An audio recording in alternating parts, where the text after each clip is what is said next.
I'm in residency here in La Caldera, and I'm working on a new research project called Where Dance Happens. It's where dance happens, but it's a bit of a question also, where is dance happening? But the title is Where Dance Happens. And on the same time I was given the opportunity to show an older soul of mine, which is called Hardcore Research on Dance. And I was very happy about that because this new research is very linked, vocabulary-wise, with that older solos.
So, hardcore research on dance, it was a research initially that I did with the questions in my head of where is dance coming from? Why is my body choosing the movements that it's choosing? And all these were questions again that I tried to answer by dancing. So I didn't end up with very concrete answers. Some I have, some are private, some are open, but the main answer was the solo. And I realized that with the new research I also try to do something similar. So my questions are, where is dance happening? And I will try to answer also with a solo.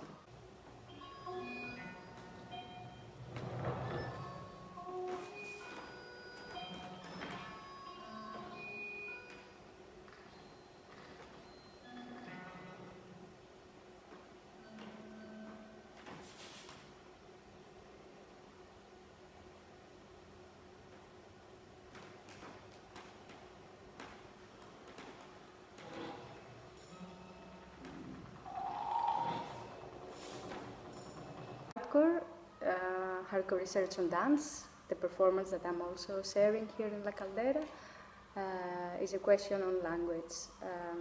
I'm using a lot of improvisation, but structure and premeditated improvisation. So this means I allow new movements in my practice and in my performance, but I always want to be very much in control of it, of what comes out, of what this language is, a bit in an etymological sense.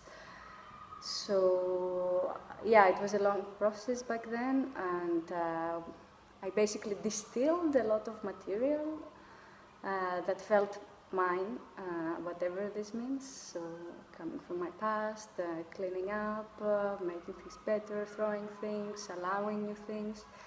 And then in the end I just exposed them on space, as in a white canvas, let's say. So there is no context, there is no external elements, there is no music, there is no theatrical lights. It's, well, the practical, technical working light. And so with this bareness and nakedness of the space, I just put my body in and I allow the movements to speak for themselves. So I believe there is content within our movements, each person's movement, whether he's a dancer also or she's not a dancer. So all bodies for me carry content, and we don't need to describe it or name what this content is, but that's what I try to do and I enjoy doing. It's just exposing those movements and in a way exposing those content. Of course, with a lot of filtering, because it's a language and because I'm trying to communicate. And on the same time, I'm working on, meanwhile I did 2 group pieces that used this language of hardcore with different people, testing if this works with other people, also using this material in order to create further narratives with those small content. And now I feel like I want to go back to questions about language. So that's where the 2 things meet. We have hardcore about language, then I applied language in different ways, and now I'm going back to research personally in the studio. I'm curious on what happens if I tease it a bit. So we have the movement and just a draft idea, I don't know if it will happen in the end, is what happens if I insert different kind of context, for example. If I put a context, so there is this movement that has no context, that it's just from me, whatever me means, body, mind, one thing. And what happens if I contextualize it? So for a second, what happens if I show you a picture of a zebra falling while I'm moving? So my main question is that picture narrowing what you were seeing on my dance, or is it expanding it? Maybe there is no one answer, I don't need to answer it again verbally, but I'm a bit curious of this play, of this game with the audience.